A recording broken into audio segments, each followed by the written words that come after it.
تفصیل آپ کی خدمت میں عرض کرنے کی سعادت حاصل کی،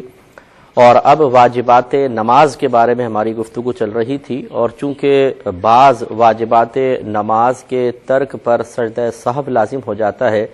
لہذا ساتھ ساتھ سجدہ سہو کے مسائل بھی انشاءاللہ عرض کیے جائیں گے۔ جیسے کہ گفتگو سے آپ نے اندازہ کیا ہوگا کہ ترک واجب دو طرح کے ہوتے ہیں۔ بعض واجبات نماز ایسے ہوتے ہیں جن کے ترک پر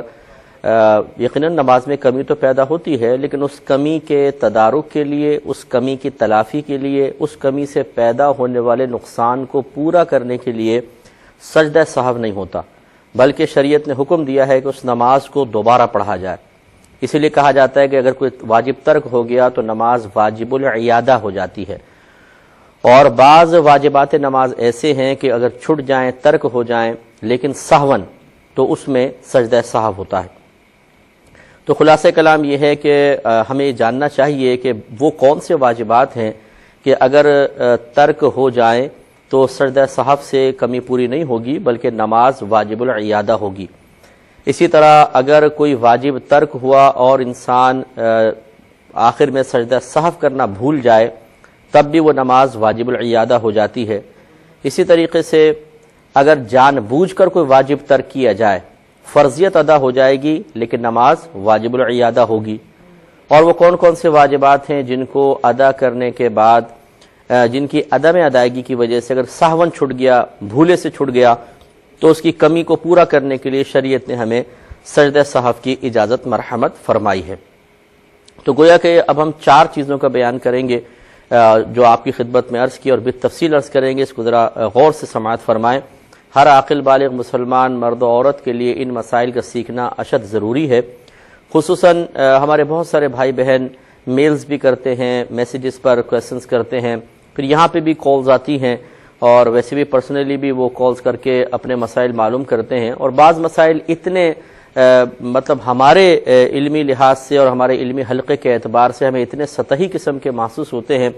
کہ ہمیں افسوس ہوتا ہے کہ ابھی تک اس بھائی نے یا بہن نے یہ مسائل کیوں نہیں سیکھے ہیں۔ لیکن یہ میں آپ کو اس میں شرم محسوس نہ کریں، احساس کمتری کا شکار نہ ہوں، ایسا نہ ہو کہ آپ شرم کی وجہ سے مسائل پوچھنے چھوڑ دیں۔ لیکن ہمیں دکھ اس بات کا ہوتا ہے کہ جب ہمارے نبی کریم صلی اللہ علیہ وسلم نے علم دین سیکھنا فرض قرار دیا ہے تو آخر مسلمان ضروری علم دین کو اتنا معمولی سمجھ کر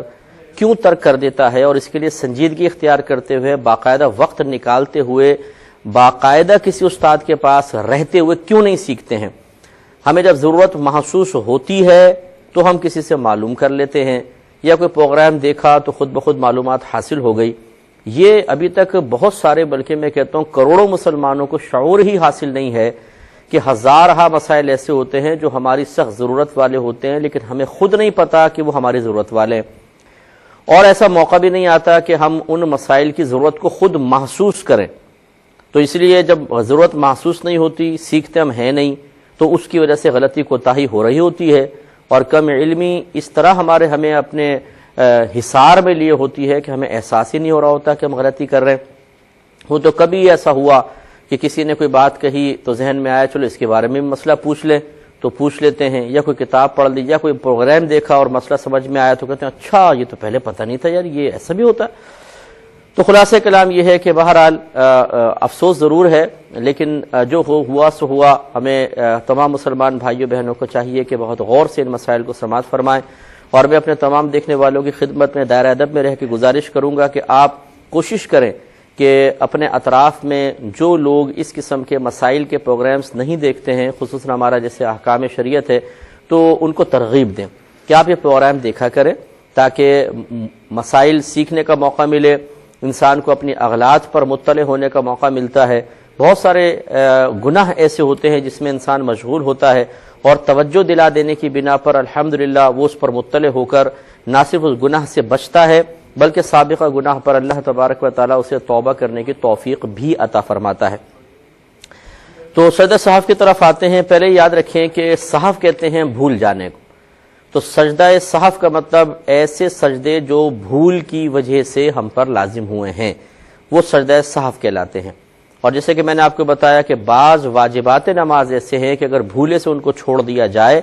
تو ان سے نماز میں ایک کمی، کوتاہی، ایک نقصان پیدا ہو جاتا ہے، اور اس نقصان کی تلافی کرنے کے لیے، اس نقصان کو پورا کرنے کے لیے آخر میں پھر یہ 2 سجدے کیے جاتے ہیں، انہیں سجدہ سہو کہتے ہیں۔